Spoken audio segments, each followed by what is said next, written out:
네, 이번 시간에는 B2B 세일즈 제29강 해외 영업에 대해서 알아보는 시간을 갖도록 하겠습니다. 해외 영업이라는 게 어떤 물리적으로 해외 시장을 대상으로 하는 세일즈라고 생각하시면 되고요. 그래서 해외 영업의 일단 개요에 대해서 좀 알아보고 해외 영업 담당자가 되기 위한 역량에 대해서 알아보는 시간을 갖도록 하겠습니다. 우리나라는 이제 세계적으로 무역 의존도가 아주 높은 나라죠. 근데 이제 그럴 수밖에 없는 것이 어, 우리나라 사실상 이제 섬이죠. 섬. 왼쪽 오른쪽 아래가 바다고 위에는 북한이 있기 때문에 그건 교역을 하지 않는 나라죠. 그래서 섬이에요. 그래서 굉장히 작은 뭐 아주 작지는 않지만 그래도 상대적으로 작은 내수 시장을 갖고 있습니다. 그렇기 때문에 결과적으로는 해외 진출을 하지 않으면 안 되는 상황이고요. 비슷한 어떻게 보면 우리나라 비슷하죠. 네덜란드의 수출 의존도랑 수입 의존도를 보면은 우리나라보다 훨씬 높습니다. 그래서 네덜란드는 뭐 우리나라보다 훨씬 인구가 아주 작은 나라이기 때문에 무역에 대한 의존, 수출에 대한 의존 높을 수밖에 없는 게 당연하다고 하겠습니다. 우리나라 대기업은 주로 이제 B2B 프로덕트, 제품을 수출하면서 성장을 했어요.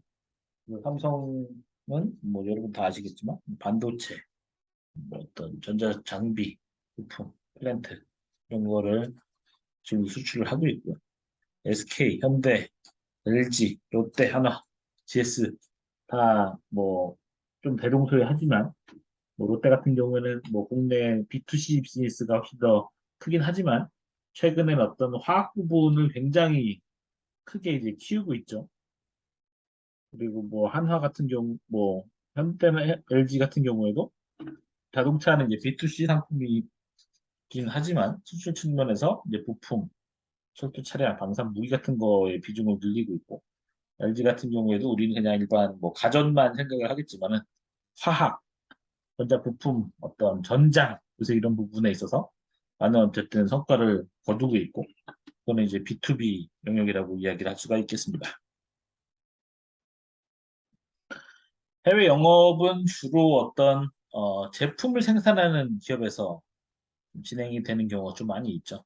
아무래도 뭐 그동안 우리나라의 수출을 견인해온 곳이 방금 뭐 제가 보여드렸던 국내 대기업 혹은 대기업 관련된 뭐 무역 상사 이런 곳에서 이제 좀 주로 진행을 해왔는데 그런 것이 이제 B2B 제품을 수출을 해왔는데 지금 여기서 오시면 해당 산업도 보시면 아시겠지만 대부분의 영역이 어떻게 보면 대기업 영역과도 연관이 되어 있습니다. 그래서 해외 영업은 주로 B2B 제품을 생산하는 곳에서 이루어졌다라고 생각하시면 되고요. 하지만 요새 뭐 제조 기반이 많이 좀 약해진 것도 있고 우리나라도 또 선진국형으로 산업이 업그레이드가 되고 있기 때문에 제품뿐만 아니라 어떤 서비스 분야에서의 해외 진출, 수출도 이제 많이 좀 늘어나고 있습니다. 그래서 지금 이제 게임 분야가 우리나라에서 제일 커요. 그래서 지금 한국콘텐츠진흥원 자료를 보면은 지난해 전체 콘텐츠 수출의 70% 정도가 게임이에요. 그래서 뭐 저는 이제 게임을 잘 모르지만 뭐 던전앤 파이터 같은 게 중국에서 뭐 매년 1조 원씩 뭐 벌어온다던가 이런 식으로 해서 지금 컨텐츠 이 표에 보시면은 다양한 컨텐츠 중에서 압도적으로 높은 비율을 차지하고 있는 게 게임이죠. 근데 증가율도 제일 높은 거 중에 하나입니다. 그런가 하면 요새 뭐 웹툰이라던가 케이팝 그다음에 오징어 게임 같은 컨텐츠 이런 것도 이제 어떤 수출이 되고 있는 거예요. 그렇기 때문에 서비스 영역에서도 이제 해외 영업이 더욱더 활발해질 것이고 같은 컨텐츠를 갖고 뭐 한두 개 국가가 아니라 전 세계 뭐 100여 개국 이상에 진출을 할 수 있는 이런 잠재력을 갖고 있다고 얘기할 수 있겠습니다. 해외 영업의 핵심은 기본적으로 일단 제조업 기준을 생각해보면 이제 바이어 발굴이 제일 중요하죠. 바이어는 뭐 우리나라 바이어도 마찬가지이겠습니다만은 전 세계를 무대로 어떻게 우리에게 싸고 납기를 잘 맞추고 기술적으로 발전된 이런 어떤 업체가 어디 있을까라고 해서 바이어는 전 세계를 돌아다닙니다. 좋은 물건을 싸게 구하기 위해서. 근데 그런 바이어를 잘 발굴하는 게 이제 중요하고요. 그래서 무역 관련된 사이트라던가 해외 전시회, 종합상사 뭐 관련된 어떤 공공기관 이런 데를 통해서 이제 바이어를 이제 발굴해야 되는데 여전히도 이제 제대로 된 바이어를 발굴하는 거는 수출 분야에 있어서 가장 이제 어려운 애로사항 중에 하나로 꼽히고 있습니다. 바이오 발굴을 위한 가장 보편적인 방법, 뭐 우리나라 같은 경우에는 뭐 코트라, 무역협회 이런 데가 가장 이제 보편적으로 많이 이제 찾게 되죠. 이런 데는 어떤 뭐 코트라 같은 경우에는 공공기관이고 무역협회는 무역 관련된 어떤 민간 기업들의 어떤 모임과 같은 곳인데 이런 곳에서 이제 좀 적극적으로 이제 도와주려고 하겠죠. 그런가 하면은 이제 종합상사 같은 경우에는 종합상사가 갖고 있는 전 세계 망을 통해서 해외 진출을 간접적으로 할 수 있는 그런 기회가 만들어집니다. 그런가 하면 한편으로 자체 역량을 확보하기 위해서 해외 전시회 같은 데를 가게 됩니다.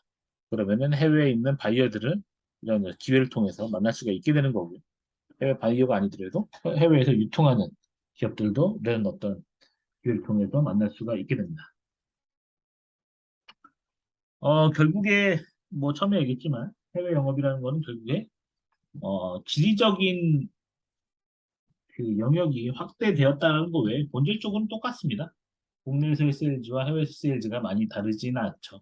다만 이제 국내보다는 아무래도 좀 해외에서는 직접적인 세일즈보다는 간접적으로 협력업체를 통해서 뭐 딜러, 바이어, 유통업체 이런 데를 통한 판매나 기술 지원 이런 게 조금 더 많다라는 게 있고요. 그 외에 국내 영업과 달리 추가로 알아야 될 거는 이제 왼쪽 부분은 어떤 이제 인증과 관련된 겁니다. 인증을 좀 잘 그날에서만 먹히는 그날에 통용이 되는 갖춰야 되는 인정에 대한 거에 대해서 잘 알아야 된다는 거고요. 그다음에 그 나라에 해당되는 법률, 정책에 대해서도 잘 알아야지 괜한 피해나 뭐 불합리한 관행에 의해서 시달리는 일이 없게 되겠죠. 그래서 이런 거에 대한 준비도 이제 좀 필요합니다. 그다음에 이제 결국에는 크로스 보더이기 때문에 통관 부분에 대해서도 신경을 좀 많이 써야 됩니다. 그래서 이 부분에 대한 어떤 비용, 시간, 그다음에 절차 이런 거에 대해서도 잘 알아두어야만 제대로 된 납기 같은 게 가능하겠죠. 그래서 통관도 굉장히 좀 중요하다는 거고. 그다음에 아무래도 해외에서 이제 거래가 이루어지기 때문에 우리나라에 만들 때는 뭐 원화를 통해서 주로 거래가 되겠지만 해외 같은 경우는 당연히 어떤 기축통화 중에 하나에 의해서 결제가 이루어지겠죠. 그렇게 되면 환율도 중요해집니다. 그래서 환율 뭐 해칭이나 이런 것도 뭐 무역 투자 뭐 공사라던가 근데 통해서 많이 좀 이루어지고 있는데 환율에 대해서도 잘 예측을 해서 환차손이 벌어지지 않고 최대한 뭐 환차익이 뭐 일어날 수 있게끔 이렇게 하기 위한 전략도 좀 필요합니다. 해외 영업 같은 경우에는 뭐 그냥 잘 모르시는 분 입장에서는 그냥 다 나가서 해외에서 일하는 거 아니냐 생각하겠지만 그렇지 않은 경우가 더 많아요.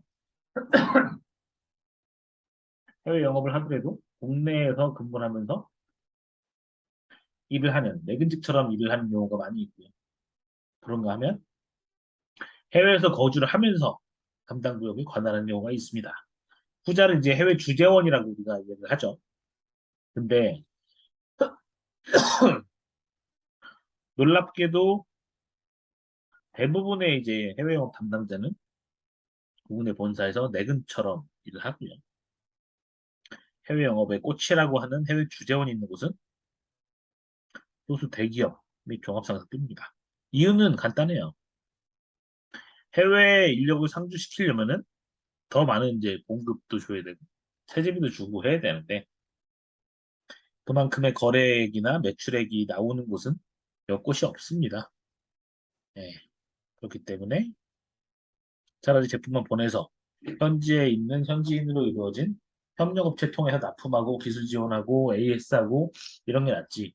굳이 직원을 보내서 항공료, 뭐 체재비, 뭐 연봉에다가 여러 가지 수당 같은 걸 줄여가면서 할 수 있는 곳 자체는 많지가 않아요. 그런 현실적인 좀 이유가 있기 때문에 해외 영업을 하더라도 국내 내근직으로 일하는 경우가 더 많다라는 이야기가 되겠습니다. 물론 이제 출장을 자주 가는 건 충분히 존재를 합니다. 해외 영업 담당자 되기 위한 역량, 뭐 아무래도 이제 많은 비즈니스가 해외인이랑 일할 때는 무조건 이제 영어로 이루어지기 때문에 커뮤니케이션이 중요하기 때문에 영어가 중요하다는 거고요. 얘기했지만 이거는 세일즈에 어쨌든 간에 세일즈를 잘 하기 위한 수단이 이제 영어이지 기본적으로는 세일즈를 하기 위한 협상 능력, 상황 파악 능력, 경청 능력, 대처 능력, 시간 관리 이런 게 굉장히 좀 중요합니다. 그렇기 때문에 세일즈맨으로서의 갖춰야 될 역량은 여기서도 역시 당연히 중요하다고 하겠습니다. 그런가 하면은 요새는 이제 해외에서 대학을 나오거나 뭐 어렸을 때 뭐 외국인 학교 이런 데 나오신 분들도 워낙 많기 때문에 영어는 기본이고 해당 본인이 담당하고 있는 담당 지역의 외국어까지 가능한 제2 외국어까지 가능한 바이링구얼 혹은 멀티링구얼이라고 부르는 직원들이 각광을 받고 있다고 합니다. 그래서 영어도 되는데 뭐 인도네시아어도 된다든가 영어도 되는데 뭐 포르투갈어가 된다든가 이런 직원들이 계속해서 이제 생겨나고 있고 해외에서 거주한 사람들이 늘어나고 있기 때문에 이런 사람들이 실제로 계속해서 생겨나고 있더라고요. 그래서 이런 인재들을 더욱 많이 좀 선호하는 그런 시대가 된 것 같습니다. 네, 해외 영업에 대한 이야기는 여기까지 마치도록 하겠습니다. 감사합니다.